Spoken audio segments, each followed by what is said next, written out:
ओम श्री परमात्मने नमः। आदरणीय भक्तजनों, सादर प्रणाम। हम आज आपको श्री भक्तमाल में से भक्तमती यानी कि भक्त मीराबाई की कथा को सुनाएंगे। श्री नाभाजी के अनुसार नाभाजी अपने शब्दों में, अपने भावों में मीराबाई की कथा लिखते हैं। वही कथा हम आपको सुनाएंगे। श्री गणेशाय नमः। श्री सद्गुरुदेवाय नमः। श्री सरस्वत्यै नमः। मीराबाई जी कहती हैं, पायो जी मैंने नाम रतन धन पायो, पायो जी मैंने राम रतन धन पायो। मीराबाई बड़ी महान संत हैं और नाभाजी के अनुसार हम मीराबाई के चरित्र को जानते हैं। राघव जी सदृश गोपिका प्रेम प्रगट कलि जुगहि दिखायो। राघव जी निरअंकुश अति निडर रसिक जस रसना गायो। राघव जी दुष्टि निर्दोष विचारी मृत्यु को उद्यम कियो। राघव जी बारन बाको भयो गरल अमृत यूं पियो। राघव जी भक्ति निशान बजाई काहू ते नाहि न लजी। राघव जी लोक लाज कुल श्रृंखला तजी। मीरा गिरधर भजी, मीरा गिरधर भजी।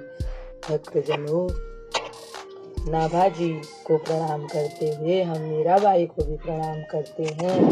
नाभाजी कहते हैं कि भक्तिमती मीराबाई ने इस भयंकर कली काल में गोपियों के समान जिस प्रकार गोपियां श्री कृष्ण से प्रेम करती थी, उसी प्रकार से उन्होंने भी किसी की नहीं सुनी और श्री कृष्ण से अथाह प्रेम किया। उस प्रेम में उन्होंने विषपान तक कर लिया। स्वच्छ और निडर होकर, यानी कि किसी प्रकार से भी किसी का कोई भय उन्होंने नहीं माना। रसिक शेखर श्री राधा श्याम सुंदर के सुयश को उन्होंने गाया। जैसे दुष्ट लोग यानी कि उन्हीं के परिवार के उनके देवर आदि ने इस प्रकार की भक्ति को करने से उन्हें मना किया और कई बार उनको मारने का उपाय भी किया। इन्हें पीने के लिए विष दिया गया। उसे ये राणा जी ने जब कहा कि ये प्रसाद है, उन्होंने प्रसाद समझ करके ही विष पी लिया। भगवान की कृपा से वे और भी अच्छी हो गई, यानी उनका मन तन और भी बलिष्ठ हो गया, पवित्र हो गया विषपान करने से। प्रसाद में बड़ी शक्ति है। जो कोई विष को भी, यह कथा दर्शाती है कि जिसकी भगवान में सच्ची श्रद्धा है, भगवान के प्रति सच्चा प्रेम है, अगर वह विष भी पी लेता है तो वो भी उसके लिए अमृत हो जाता है। विष का मतलब कड़वे विष जैसे वचन भी होते हैं परिवार के लोगों के, इसके उसके, तो उन सब का वह पान की ले कर ले, यानी सहन कर ले, तो वह अमृत बन जाता है। और मीराबाई को कुछ भी नहीं हुआ। इन दुष्टों ने जो उनको परेशान किया, भक्ति का डंका बजाकर, यानी भगवान की भक्ति, वह बार बार भगवान के भजन गाया करती थी। बिना किसी लोक लज्जा और संकोच के, कुल मर्यादा के जो बंधन थे कि बहुओं को ये नहीं करना चाहिए, वो नहीं करना चाहिए, उन्होंने अपने प्रभु के लिए उन बंधनों को त्याग दिया और भगवान जी का भजन किया।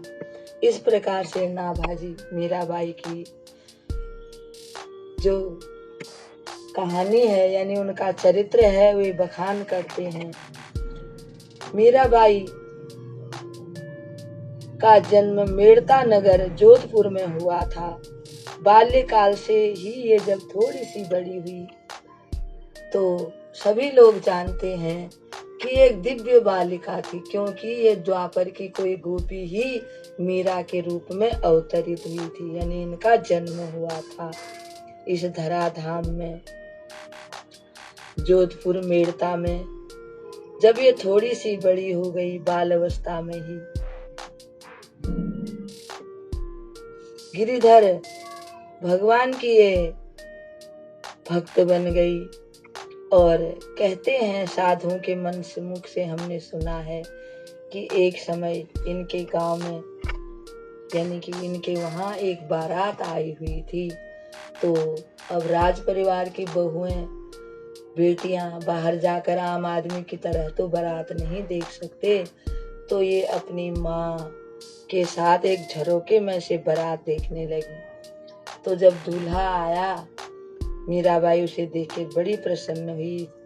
जितने भी वहां राज परिवार की स्त्रियां थी सब बड़ी प्रसन्न हुई। तो इन्होंने अपनी माँ से पूछा, माँ मेरा दूल्हा कौन है? तो माँ ने श्री कृष्ण भगवान की तरफ इशारा करके बता दिया कि यही तुम्हारे दूल्हे हैं। अब ये उनको अपना दूल्हा सब कुछ मान करके उन्हीं की सेवा करती थी और बिल्कुल किसी की शर्म नहीं कुछ नहीं, बड़े प्रेम से कहती थी ये मेरे दूल्हा है। उसके बाद चित्तौड़गढ़ के एक बार की बात है कि इनका फिर विवाह चित्तौड़गढ़ में हुआ था। तो कहते हैं कि एक बार ये कुछ बड़ी हो गई थी। जब कुछ बड़ी हुई तो एक साधु बाबा इनके घर में आए। साधु बाबा के पास एक श्री कृष्ण भगवान की बड़ी सुंदर मूर्ति थी। वह मूर्ति जब इन्होंने देखा तो उनको लगा कि प्रत्यक्ष से मूर्ति मुस्कुरा रही है और ये बड़े प्रसन्न हो गई। और उन साधु बाबा से इन्होंने कहा कि ये मूर्ति मुझे दे दो। अब साधु बाबा के वे इष्ट देव थे, वे उनकी पूजा करते थे। उन्होंने कहा बेटी मैं तुमको दूसरे भगवान जी दे दूंगा, इनकी मैं रोज आना पूजा करता हूँ इसलिए इन्हें नहीं दे सकता।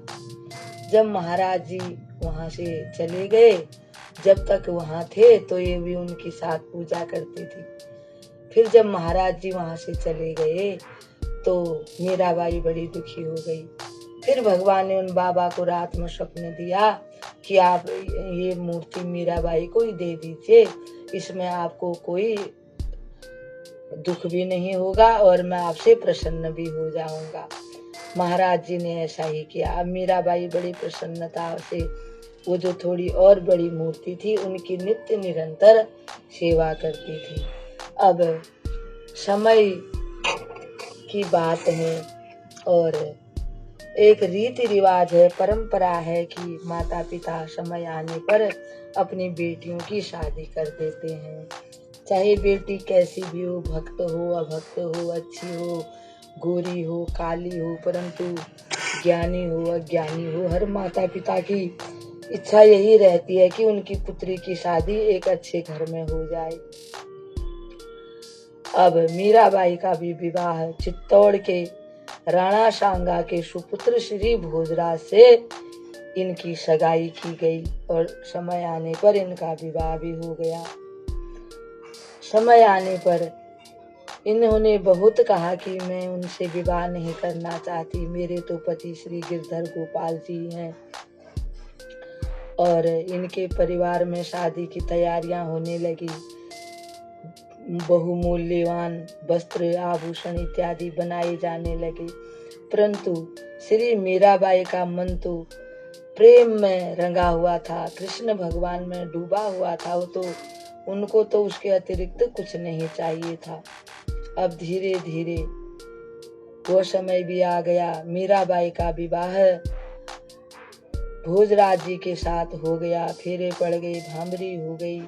उस समय भी इनका मन श्री कृष्ण के सुंदर स्वरूप में फंसा हुआ था, यानी उनको ही अपना पति मानती थी।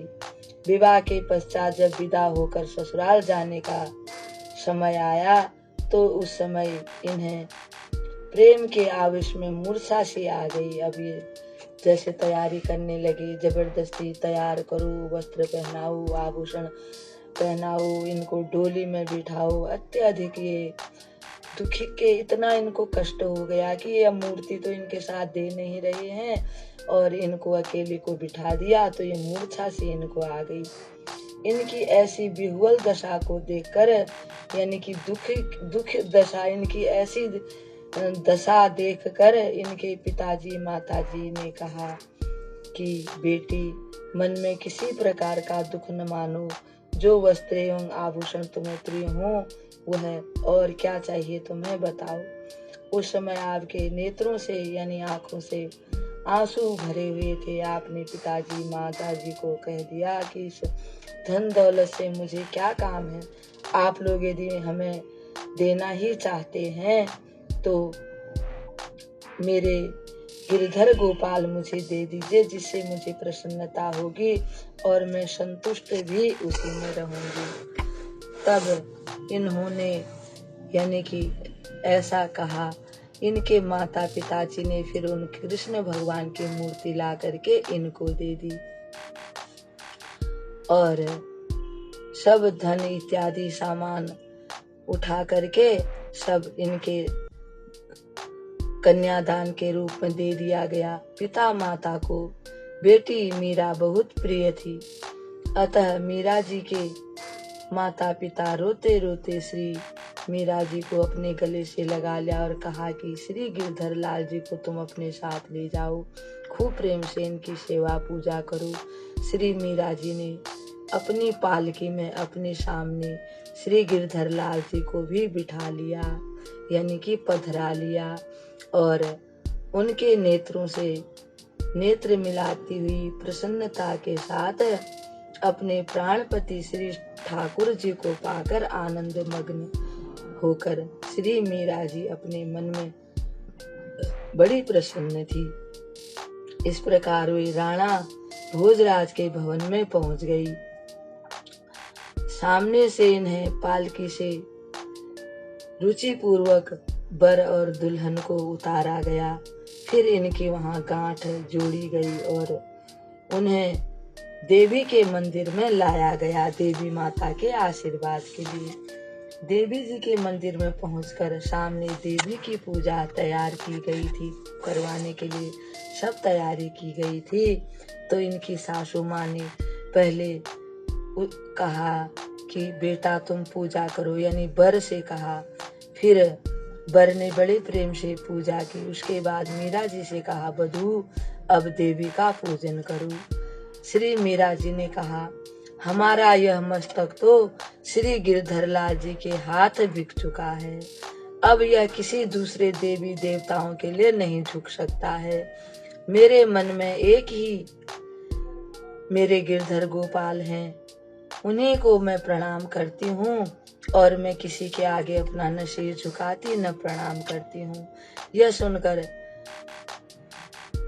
इन्होंने सामने जो देवी मैया थी उनको प्रणाम नहीं किया। इनकी माँ ने सोचा बाल बच्चा है, चलो बार बार समझाया बेटा तुम इनकी पूजा करो, इससे स्त्रियों का सौभाग्य बढ़ता है, माता इनको प्रसाद देती हैं, हट मत करो।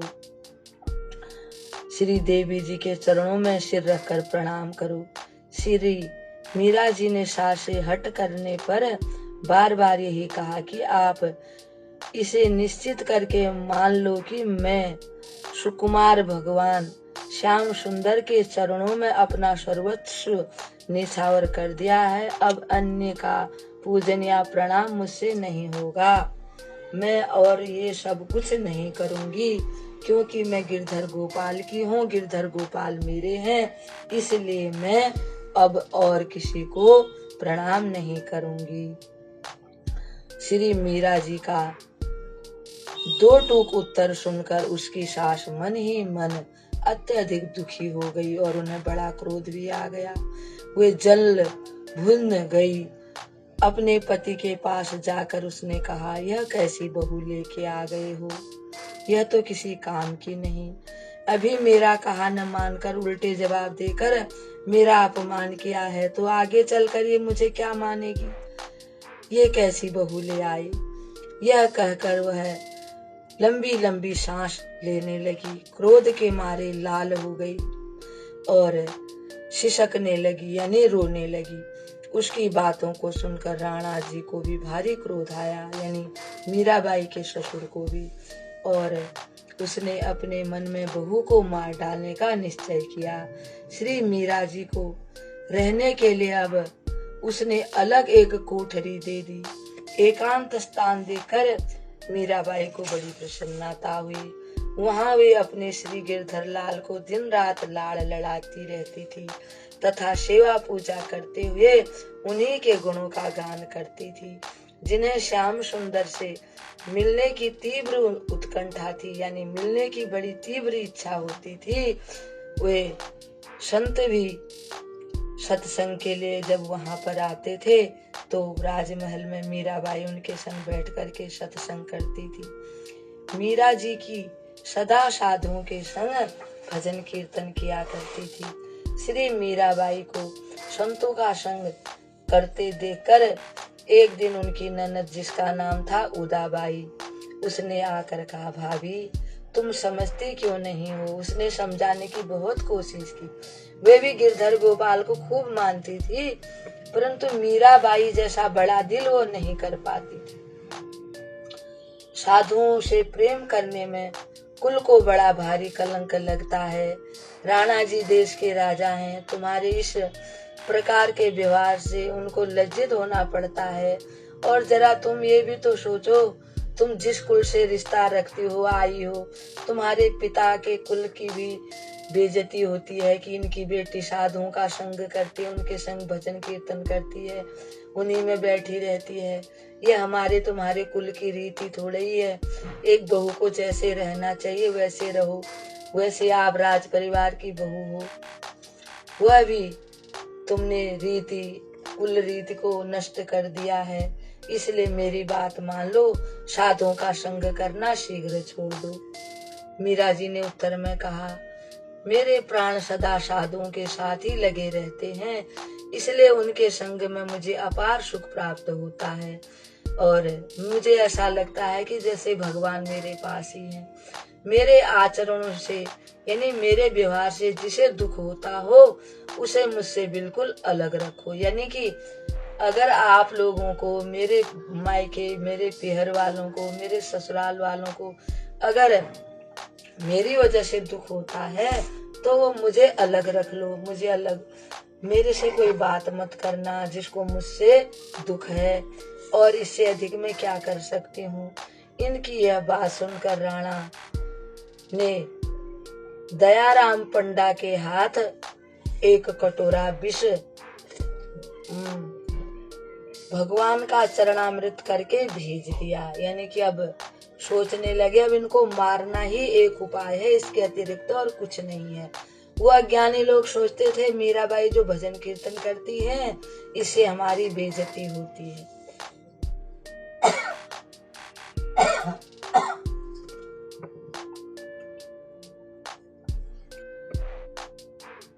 अब एक कटोरे में विष भगवान का शरणामृत कहकर भेज दिया। श्री मीरा जी ने प्रसन्नता पूर्वक पी लिया, यानी विष की कटोरी में तुलसी दल डाल दिया। मीराबाई ने भगवान का नाम लिया और विष पी गई। पी लेने के बाद इनके अंगों में एक विशेष प्रकार की कांति दिखाई पड़ने लगी। मीराबाई और भी अधिक सुंदर और ताकतवर हो गई। श्री मीराबाई जी जब विष पीकर भी न मरी और उन्होंने साधुओं का संग नहीं छोड़ा, तब राणा ने अपने गुप्तचर लगा दिए। उनसे कह दिया कि जब मीरा के पास कोई साधु आकर बैठा हो तभी तुम लोग मुझे सूचना देना, मैं उसी समय उसे मार डालूंगा। यह मैंने दृढ़ निश्चय कर लिया है। श्री मीराबाई जी के भवन में तो श्री गिरधर लाल जी नित्य ही विराजते थे। मीराबाई को तो प्रत्यक्ष सुलभ थे। मीराबाई तो जैसे हम बातचीत करते हैं एक दूसरे से, ऐसे ही गिरधर गोपाल से बातचीत करती थी, उनके साथ चौपर खेलती थी और खूब हंसते थे, बातें होती थी। एक दिन क्या हुआ कि मीराबाई के भवन यानी उनके कमरे में से हंसने की आवाज आई, बोलने की भी प्रिय यानी कि बहुत सुंदर आवाज गुप्तचरों को सुनाई दी। अब भगवान जब बोल रहे हैं तो उनकी मधुर वाणी को सुनकर के तो लोग जो जहाँ खड़े थे वहीं रह जाते हैं। और मीराबाई के हंसने की, उनके बोलने की आवाज आई तो गुप्तचरों ने जाकर के राणा जी को बता दिया कि आज मीराबाई के कमरे में से बड़ी मधुर आवाज आ रही है। एक तो मीराबाई की और एक पुरुष के से आवाज हमने सुनी है। राणा अत्यंत अधीर हो गए, तलवार हाथ में उठा ली और जल्दी जल्दी दौड़े दौड़े आए और मीराबाई के द्वार पर खड़े होकर कहने लगे, दरवाजा खोलो, दरवाजा खोलो, पुकार कर, किवाड़ खोलो, किवाड़ खोलो। मीरा जी ने किवाड़ खोल दिया और पूछा, राणा जी क्या हो गया? राणा ने पूछा, कौन है अंदर? उसने कहा, ये तो बैठे हैं, दिख नहीं रहे क्या आपको? और राणा को कोई साधु दिखाई नहीं पड़ा।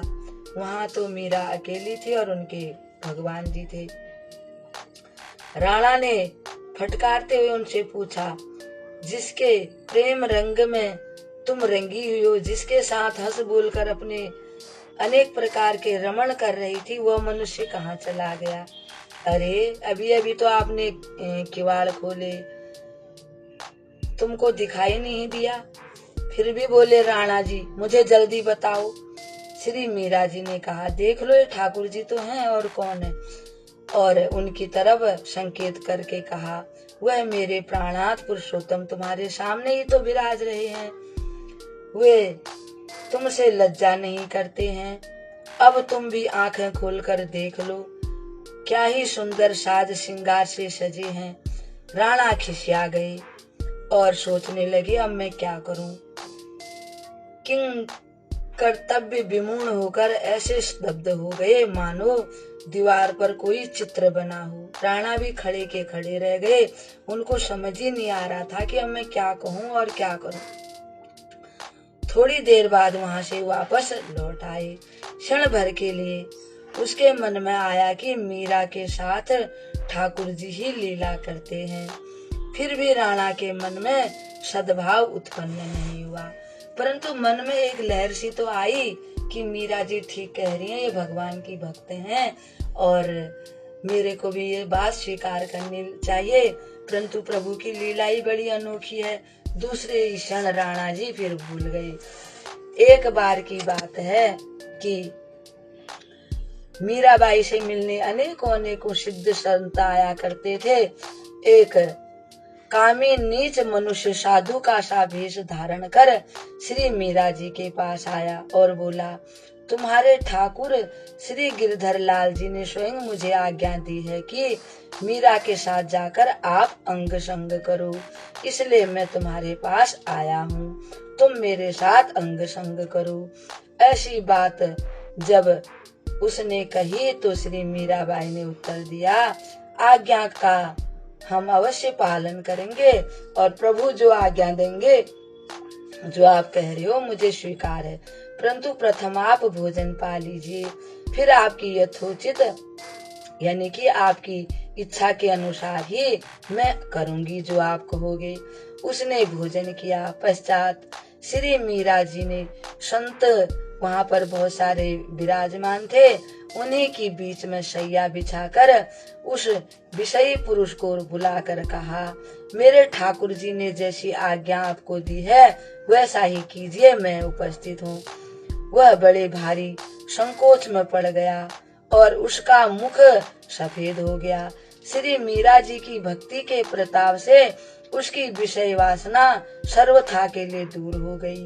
वह तत्काल पैरों में गिर गया और रोता हुआ बोला, अब आप मुझे भक्ति का दान दीजिए, मैं बड़ा शर्मिंदा हूँ, मुझे आप माफ कर दीजिए। श्री मीरा जी के विलक्षण रूप सौंदर्य और उसकी प्रशंसा सुनकर एक बार दिल्ली का बादशाह अकबर के हृदय में उनके दर्शन करने की बड़ी इच्छा हो गई। इनका दर्शन करने की इच्छा से वह तानसेन को साथ लेकर आया।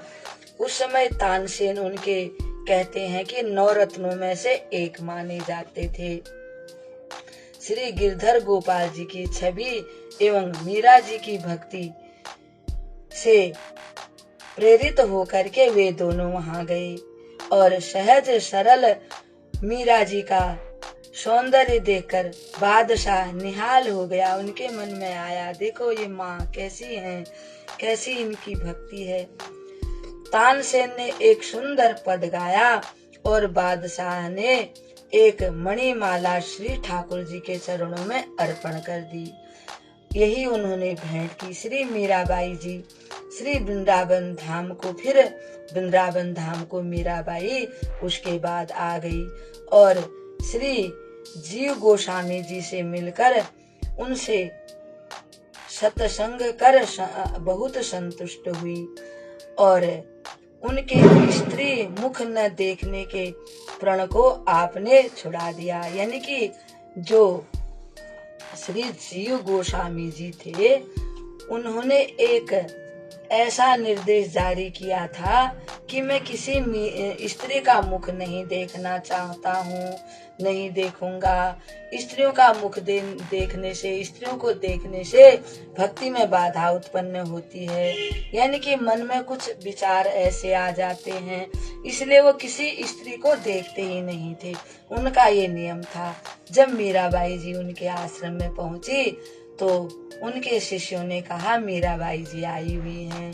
तो मीराबाई जी ने कहा कि आप अपने गुरु जी को कह दो कि मैं उनसे मिलना चाहती हूँ।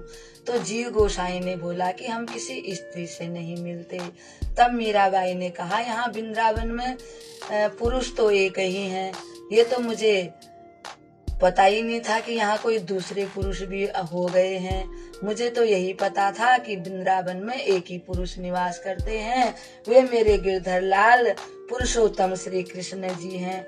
जब ये संदेश लेकर के वे इनके शिष्य जीव गोसाई जी के अंदर गए और उनको बताया, तो जीव गोसाई जी भागे भागे आए और मीरा जी को प्रणाम किया और कहने लगे कि आज तुमने मेरी आंखें खोल दी। फिर उनका सत्संग हुआ। श्री वृंदावन की सभी कुंजों में प्रिया प्रियतम ने जहाँ पर नित्य लीला रास लीला की थी, जहाँ पर उनका विहार था, वे सभी जगह मीराबाई निरंतर उसका दर्शन किया और कई दिनों तक वहां रही। श्री मीराबाई जी फिर उन्हें अपने हृदय में स्थापित करके, यानी अपने हृदय में बसा करके वे वहां से लौट आई। वहां रहते हुए उन्होंने श्री वृंदावन की अनुभूत निकुंज लीला का अपने पदों द्वारा, यानी अपने पदों में उन्होंने इनका गान किया है। मीराबाई के जो पद हैं, बसो मेरे नैनन में नंदलाल, बसो मेरे नैनन में नंदलाल, मोहनी मूरति सांवली सूरति नैना बने विशाल, बसो मेरे नैनन में नंदलाल। इस प्रकार से मीराबाई ने अनेकों पद गाए हैं। आज भी मीराबाई जी के पद गाए जाते हैं। राणा की द्वेष बुद्धि देखकर श्री मीरा जी द्वारका में जाकर बस गई। कहते हैं कि जब राणा जी ने उन्हें अनेक प्रकार से परेशान करना शुरू कर दिया, तो मीराबाई जी ने तुलसीदास जी को एक पत्र लिखा कि यहाँ पर मेरी भक्ति में विघ्न पड़ रहा है, मैं ठीक प्रकार से भक्ति नहीं कर पा रहा हूँ, इसलिए मुझे क्या करना चाहिए आप बता दीजिए। तब तुलसीदास जी ने एक पत्र लिख करके कहा कि जहाँ पर भक्ति में बाधा हो, जहाँ पर भक्ति न होती हो, तो उस स्थान को ही छोड़ देना चाहिए। इसलिए मीरा जी ने फिर अपनी जो ससुराल थी उसको छोड़ दिया। वहाँ से वे पहले वृंदावन आई, वृंदावन से फिर वो द्वारिका जी में जाकर बस गई। वहाँ रहते हुए श्री गिरधर गोपाल जी की भक्ति करती हुई उधर बार बार भजन पद इत्यादि से साधु संतों से मिलना, उनके साथ भजन कीर्तन करती रहती थी मीराबाई। अब वे बड़े आनंद से भगवान का भजन करती थी और भगवान की कृपा से ही भगवान की तरफ से उनको सेविका और सेवक मिले हुए थे सखियां के रूप में।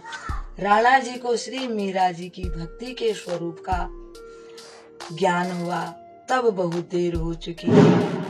जब राणा जी को पता चला कि मीरा कितनी बड़ी भक्त है और उनको अब बड़ा कष्ट होने लगा, वे पश्चाताप करने लगे। उन्होंने बहुत से ब्राह्मणों को द्वारिका भेजा और उनसे कहा कि जैसे भी बने, जिस प्रकार से भी मीराबाई माने, जो भी शर्त रखे, आप उनकी शर्त को स्वीकार करते हुए मीराबाई को अवश्य ले आइए। वे आकर ही मुझे प्राण दान देकर जीवित कर सकती हैं। यानी कि उस समय मुगलों ने वहां पर अपना शासन जमा लिया था, इसलिए भी राणा यानी मीरा जी के देवर अत्यधिक दुखी हो गए थे। नाभाजी महाराज वर्णन करते हैं कि उस समय चित्तौड़गढ़ पर मुगलों का शासन हो गया था और राणा जी बड़े कष्ट में थे। तब उनको भक्त मीराबाई याद आई और ब्राह्मणों का दल गया द्वारिका जी। उन्होंने मीराबाई को बहुत मनाया, बड़ी विनती की। ब्राह्मणों ने द्वारिका में जाकर राणा जी की तरफ से विनती सुनाई, परंतु वे द्वारका से वापस लौटने को तैयार न हुई। तब ब्राह्मणों ने कहा, बाई जी अगर आप नहीं चलेंगी तो हम अन्न जल त्याग कर यहीं बैठ जाएंगे, अनशन कर लेंगे। और किया ऐसा ही करने लगे। श्री मीरा जी के द्वार पर धरना देकर वे लोग बैठ गए। ब्राह्मणों के हट को देखकर इनको बड़ा दुख हुआ। सोचने लगी अब मैं क्या करूं, जाऊं तो कैसे जाऊं, अगर नहीं जाऊं तो ये ब्राह्मण इतने भूखे प्यासे बैठ गए, इनका दोष लगेगा। अब मीराबाई ने कहा कि चलो ठीक है, मैं जरा रणछोड़ लाल जी से विदा होके आती हूँ, रणछोड़ राय की आज्ञा ले आती हूँ और उनसे मैं विदा ले आऊं, जरा आप लोग ठहरो। ऐसा कहकर वे मंदिर में गई। भगवान के सन्मुख विनती करते हुए इन्होंने कहा कि एक पद इन्होंने गाया, प्रभु मुझ दीनहीन को अपने श्री चरणों में रखिए अथवा त्याग दीजिए, जैसी अब आपकी इच्छा है यही कीजिए। पद कीर्तन एवं नृत्य करते करते श्री मीरा जी, श्री नाभाजी महाराज वर्णन करते हैं कि श्री रणछोड़ जी में ही लीन हो गई। इसके बाद फिर किसी ने उनका दर्शन नहीं किया। कहते हैं कि उनका जो एक वस्त्र यानी चुनरी जो उन्होंने ओढ़ रखी थी वही थोड़ा सा बाहर दिखाई दी। तब सबको ये ज्ञान हो गया कि मीराबाई तो रणछोड़ राय के ही में लीन हो गई हैं, विलीन हो गई हैं।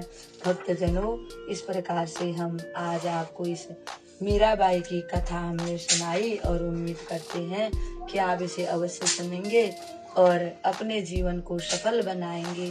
भक्तों का चरित्र सुनने से मन पवित्र होता है और मन के सारे विकार दूर हो जाते हैं।